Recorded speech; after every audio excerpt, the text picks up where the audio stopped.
tired and just a little dizzy. Moving around, kind of, my equilibrium's all off, you know. Can you tell us exactly where you were hit on your body? So, I want to say there's 3 or 4 right here, and then a few hit my genitals, and then there wasn't anything above the belt. But as far as I remember from looking at the x-rays and whatnot, I want to say there was about 8 pellets that made it inside my body. Can you tell us what the last thing is that you remember of that? Like, take us back to that moment, to that early morning, overnight. To my last memory? Yeah, what was the last thing you remember? You remember being out there? I remember all of it. I never lost consciousness. I mean, from the time I was out there at the call, you know, investigating it and whatnot, from the time that I made it to the ambulance, the helicopter, I remember everything. Can you take us back to that moment?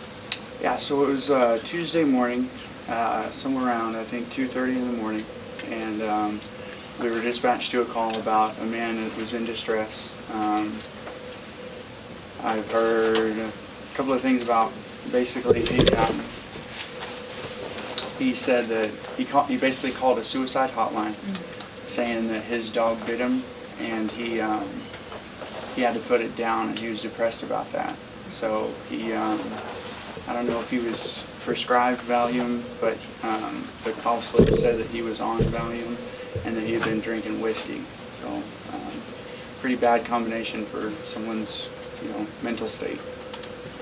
So you show up, did you have any shaky feelings? Did you think this was just a regular call? Yeah, the layout of the house was given me and the other deputy that was basically with me at the time that everything went down. I mean, it was a horrible setup. It's one of the worst kinds of buildings that a cop can approach and have the need to knock on the door.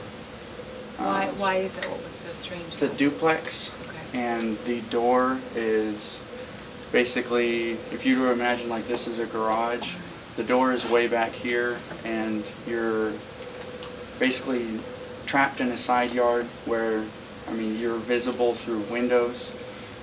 You cannot stand at that front door without being seen either by a window, and getting behind anything that would cover you or stop a bullet is probably 15-20 feet away. So you're uncomfortable. You guys have a conversation, you and the other guys? Basically, we were trying to actually figure out a majority of the time that we were talking amongst each other and investigating, we were trying to figure out if there was even somebody in the house. Because if I remember correctly, it was on Saratoga Woods Lane, and that's in Atascocita, and there is a Saratoga Woods either drive or road up in our north central district. So we were trying to determine that, and the only thing that we had as far as an indication that the house was even occupied was we saw a light turning on and off in the backyard. So what happens next? You're there, you're with these other guys. A couple of deputies went to their cars to figure out what was going on with the address, and right at about that time, me and Deputy Matthew started hearing someone yelling inside the house. We heard him stomp down the stairs, and we basically heard pacing. He was arguing with somebody on the phone, yelling. Basically, I don't remember his words exactly, but he was upset that someone was knocking on his door. But he kind of just came out really aggressive at that point. But much past that is going to be pertinent to the investigation. Right. So. He had a gun though when he came out. Yes. I think they told us that, right? Yes, ma'am. Did he say anything to you specifically, or did he just start shooting? Not to me specifically, but he said, he was using expletives, saying, "Who's knocking on my door? I'm right here. I'm right here. Come get me." Sort of. I don't remember his exact words, but that was basically the message that he was bringing out when he was saying stuff. And what do you do in that situation? Just try and keep him calm? Like, what comes out of your mouth?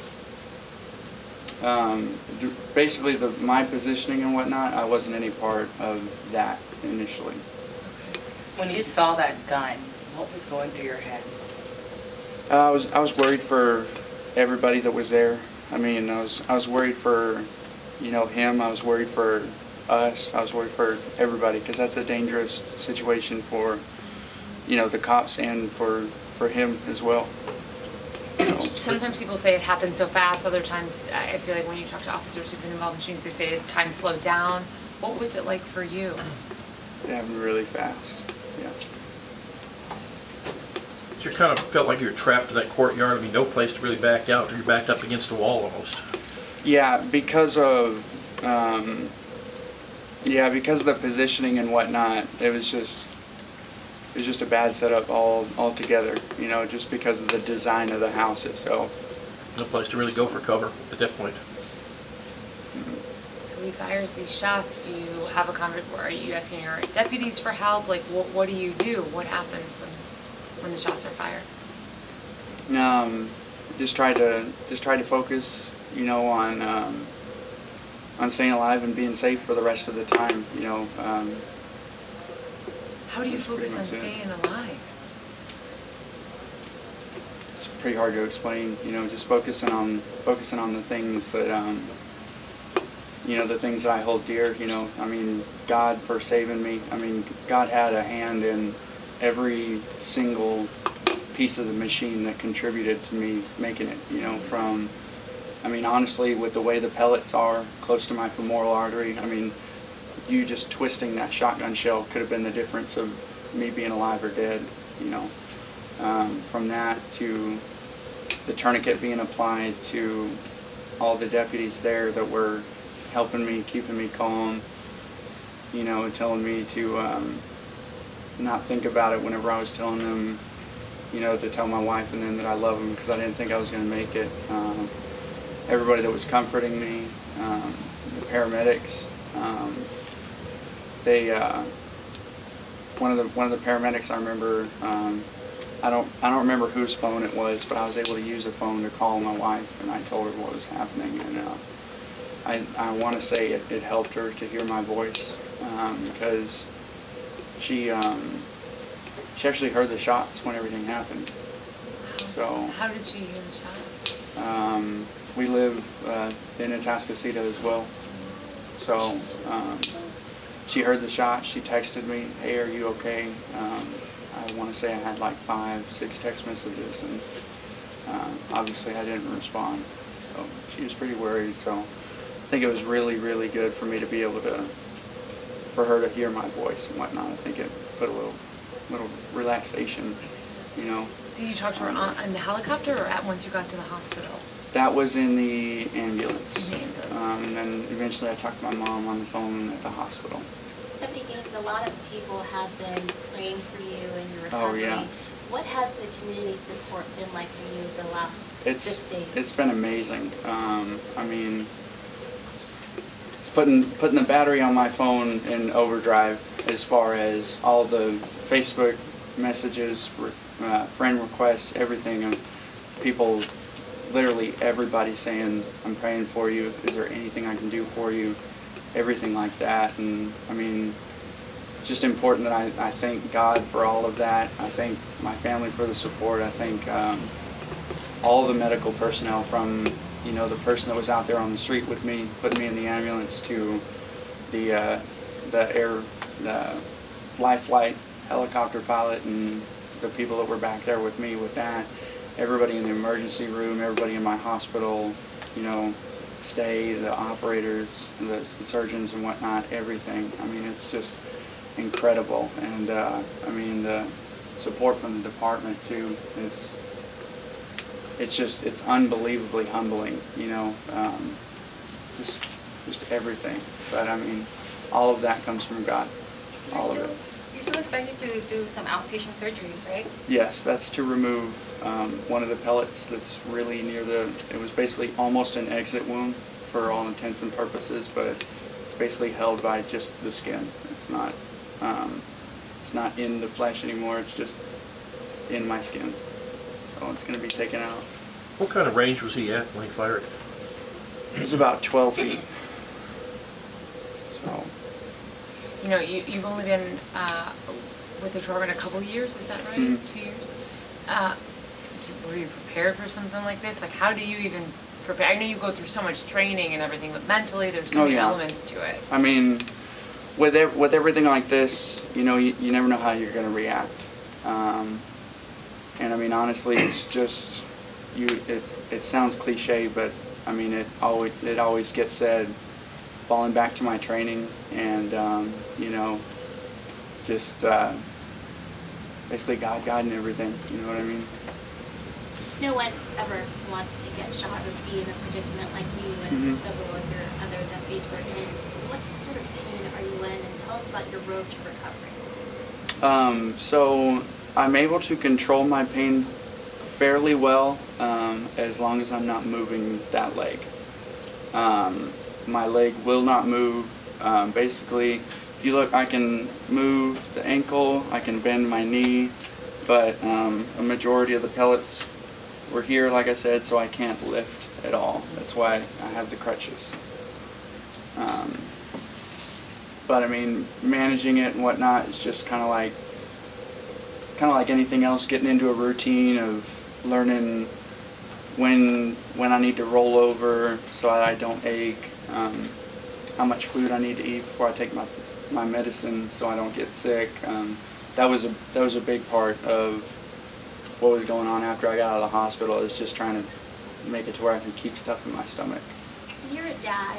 Is that your little girl? Yes, ma'am. How do you explain it? I don't know how old she is, but is she able to comprehend what happened? She is at the perfect age for when this could have happened, because she's not at the point where she's really worried or understanding something really bad happened to Daddy, you know. She's at the point where she can take a cap off of a syringe and pretend to be my nurse, something like that. Or if somebody's trying to hand me my medicine, she's like, no, I want to do it, you know. And she'll grab the pills and everything, and she just pretends to be my nurse. How old is she? She's 4. Do you look at her and your wife and think, like, this was really close and I almost didn't get to come back to this? Like, every second of every day, pretty much. What about recovery? What are they saying? I have an estimate of somewhere around 6 to 8 weeks. I'm hoping that's accurate, but it's basically a guessing game at this point, you know. any more surgery at all? Just the one to remove the pellet that I talked about already, but that's it. So how do you feel now that everything's kind of settled through? I'm just relieved, and I'm excited to, you know, make this recovery and get back at it. You ready to get back up the streets again? Mm-hmm. No reservations or? No. No, I can't have reservations with God with me.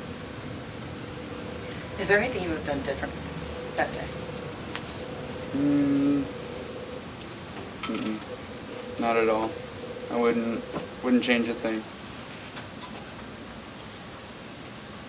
Hey guys, thank you so much. On behalf of Constable Mark Hermann, thank you for coming out. Thank you for taking care of my cop. Thank you for your interest in the story. And as time goes on, the constables also release more information to the public and let them know about future events, future surgeries, and whatnot. Thank you again. Thank you. Great. We appreciate it. Yes, ma'am. Probably doesn't feel good to be coming here and. Feel good to get out probably a little bit, doesn't it? Yeah.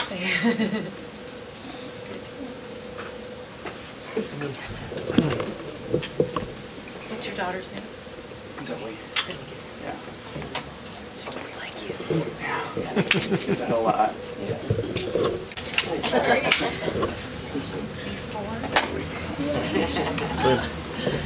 That's a very pretty dress.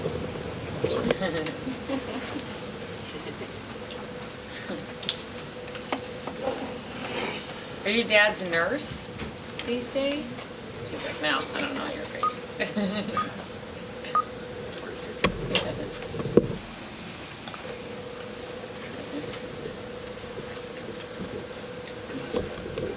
going to take one quick picture if you want, Chris.